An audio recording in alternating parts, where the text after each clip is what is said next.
Hello and welcome to the George's Live podcast, the official podcast of George's Majestic Lounge. You can go online to see what shows are coming up as well as purchase tickets at georgeslive.com. Be sure to follow us on Instagram, Twitter, and Facebook, and be sure to rate and subscribe to the podcast.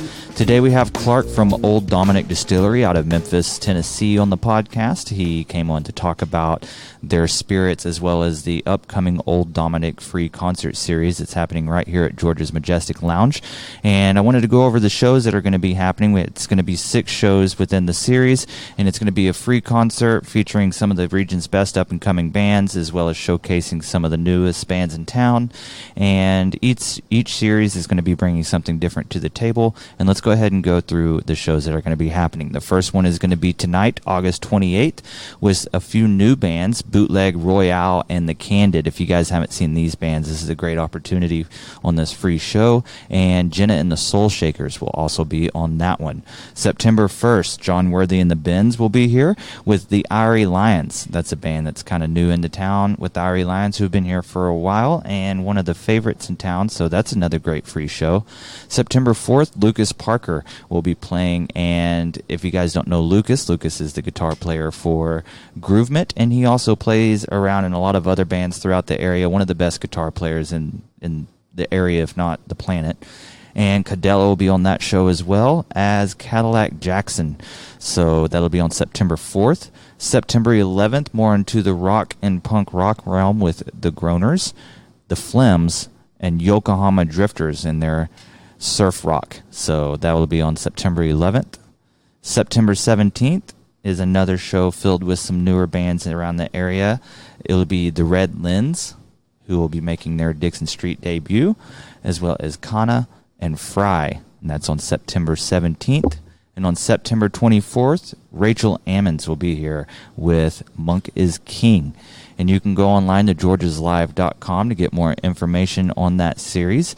But let's go ahead and take you to the interview with Clark, where we had him on the podcast, and we'll take you there now.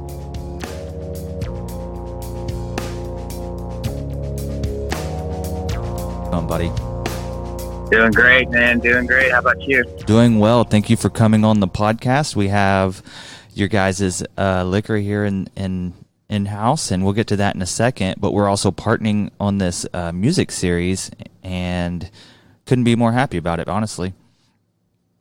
We are as well. Yeah, and we've got 6 shows coming up, and we'll get into who's going to be on those shows here in a little bit. But we were talking the other day about Old Dominick, and we were, a few of us were telling some of the story, but I thought I would get you on the podcast to kind of talk about what you guys are doing here in Memphis and how you guys are in the market here in Northwest Arkansas, and kind of give a little bit of history about you guys. If you don't mind, kind of let us know kind of what you guys are doing there in Memphis. Yeah, so thanks for having me on, and we are pumped to be working with you guys, being here in Memphis, and our kind of natural love of music of all sorts, whether that be country or rock or hip hop or soul or whatever. Being here in the heart of that music city kind of feel in Memphis is a great partnership to line up with you guys. So, Old Dominick, we've been around for, let's say, 4 years now, spreading our wings, so to speak, across the country. But we do a whole just evolving portfolio of spirits, craft spirits, whether it's our vodka line. We've got a couple of gins. Obviously, we make a lot of whiskey and have some beautiful Tennessee whiskey aging on site as well. We do a whole lot of things. We kind of broke out of the pack of the idea stage into, oh my gosh, we're really doing this thing. So we have a 55,000 square foot production facility and tour tasting room equipped with a bar, rooftop lounge, kind of the whole thing here in Memphis. So not only do we make a great line and distribute a great line of spirits and products, we also really have a great kind of, lighthouse, light post, I should say, a distillery here for people to visit from all over the region, including Northwest Arkansas. So love to play host down here in Memphis, and also love to share what we say, share a sip, which is one of our kind of taglines: share a sip of our spirits throughout Arkansas and beyond. So, yeah, man, that's kind of the long and the short of who we are at Old Dominick. As far as now, the history of Old Dominick dates back pre-prohibition. We were producing, bottling, making whiskey all over Memphis and Arkansas way back when. Obviously, we were shut down at Prohibition, and then years went by. The distillery sat kind of just as an idea, and it was dormant. Around 2009, 2010, the Tennessee State Legislature decided to allow distillation of spirits again. You had Jack Daniels, as everybody knows, and George Dickel, which is another well-known name, that they actually were allowed to keep producing and making. Of course, we've all enjoyed our shot of Jack Daniels from time to time, I'm sure.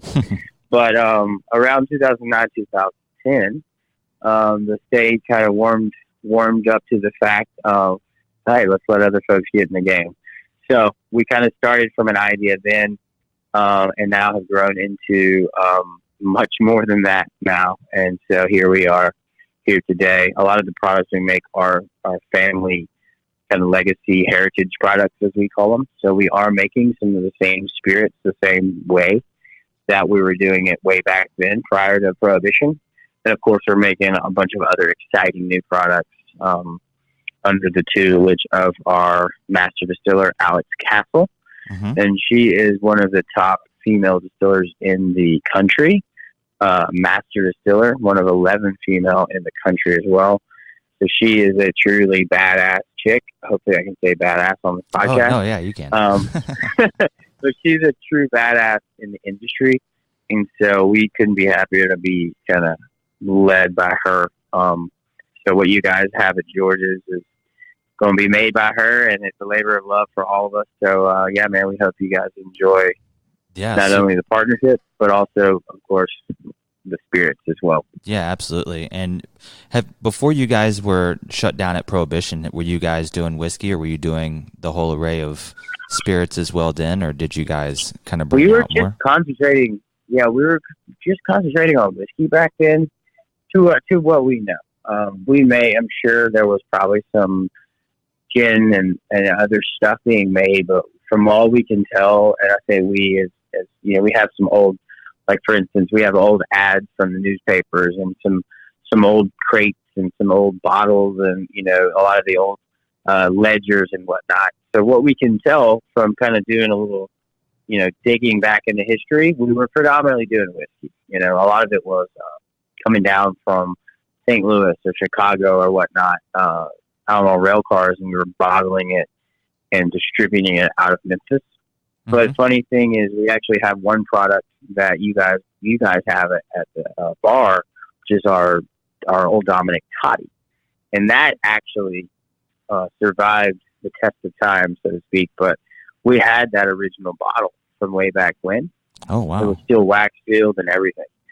So we were able to pop that thing open, taste the juice, get it sent off to a lab out in California, and then they retrofitted the recipe for us. So that is one of the products we make, which, as I alluded to earlier, one of our heritage projects. That is one of the products we make today, mm-hmm. and we're making it almost the exact way that we made it way back when, because, like you said, we had that family heirloom in the form of that bottle. Yeah, it's like a liquid time machine. And exactly, but we didn't know how to make it, so we had to figure that out.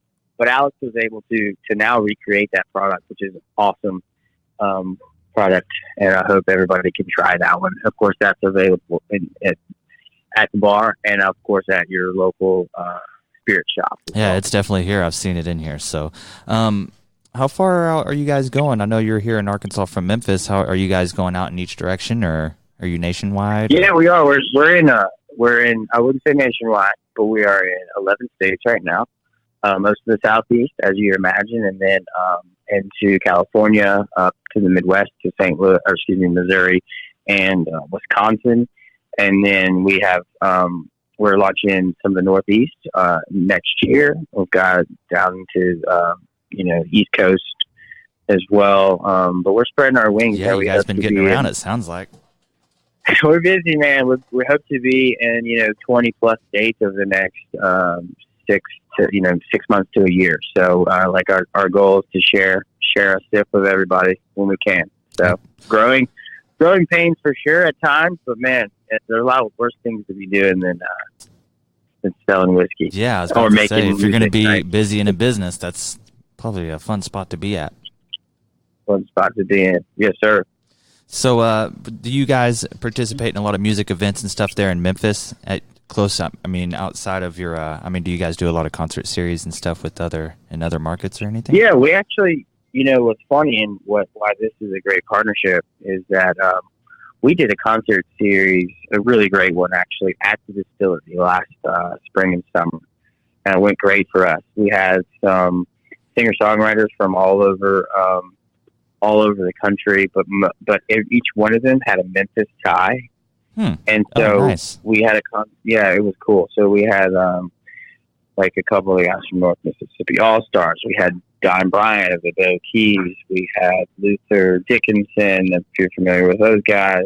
We had some big name guys. And it was a really kind of cool, intimate setting. We did it in our barrel room. And what we found was there was a real lack, at least here in our area, of somewhere where you could go to a concert and listen to a single singer-songwriter and experience the music and not have somebody yelling "Freebirds" right in the back, Yeah. So it was a cool, fun, intimate setting. Of course, it was a great exposure for us. And then what we did was really neat, and maybe I can share this with you guys, is we did, I'll show you all a picture, but you can put it on your Instagram, but we did we had all those guys sign a barrel. Mm-hmm. And so the barrel's still aging. We'll pop it open at some point, but we had all those guys sign a specific barrel. So that's going to be a cool kind of history piece, so to speak, for us. Nice, for sure. But of course, around the city and then even around the region, we love to support live music when we can, because we got a great relationship with the guys at Stack, being very close to them around the city, wherever live music is usually being played. There's typically our spirits are being poured too. So, they kind of go hand in hand. I know whenever we were initially talking about this concert series, I wasn't sure exactly where it was going to go and, who was going to be available and stuff like that. And a lot of bands reached out. I kind of put it out to see who would be interested. And I had a lot of interest, and I'm really happy with how it's come together. We've got like a mixture of, there's a show where it's a band's first show on Dixon Street. They've been practicing and getting to where they're ready to roll. And then on another show, we've got bands that's been kind of staples around here for almost 10 years now. So it's kind of like a fusion of some newer bands, some older bands, all over, different genres. There's indie, there's a kind of a more of a punk rock show, and then there's some, some Americana and some more bluesy and bluegrass stuff. We're kind of jumping all over the genres. So I'm pretty excited about the series, especially, you can't beat 2 or 3 free bands on a show. That's perfect. Can't beat that. You can't beat that at all. Well, I'm looking forward to making it up there and rocking out with you guys. Yeah, absolutely. Had an awesome time visiting the venue and very much like Old Dominick. There's a lot of history to you guys as well, which is cool. Yeah, absolutely. So I see on your website you guys have the story kind of a little bit more than what you laid out going back before. Going back to, it looks like 1859, 69. Yeah, that's crazy. So that's on olddominick.com. Is there anywhere else that you want to send anybody online to go check out kind of what you guys are about? Absolutely. So please follow us on socials, Old Dominick, Instagram and Facebook. You can keep up to date on all things Old Dominick as well as this awesome partnership. But then again, you can kind of stay up to date with new releases, new products that are coming out, where we are, whether we're doing tastings or events around your area, or you can go to olddominick.com and you can sign up for our newsletter. Once again, you'll stay in contact with everything that is Old Dominick, but you'll also get a sneak peek when new releases come out, or a cool thing in our research and development series. And then that's just a fun way to kind of stay up to date on on all of our products and where we are moving and shaking. So please go and sign up for our newsletter and follow us on social. Awesome, man. Well, thank you for coming on the podcast, and we're looking forward to the series. All right, guys. Cheers. Thank you. And that is it for the Georgia's Live podcast. I'd like to thank Clark with the Old Dominick Distillery for coming on. Old Dominick is now in the Northwest Arkansas market, folks. Go to your favorite liquor store, ask for it. If they don't have it, ask them to order it. Thank you guys for listening to the Georgia's Live podcast. Don't forget to go to georgiaslive.com and see what shows are coming up. There you can purchase tickets for each one of those shows, and we'll see you guys on the next episode.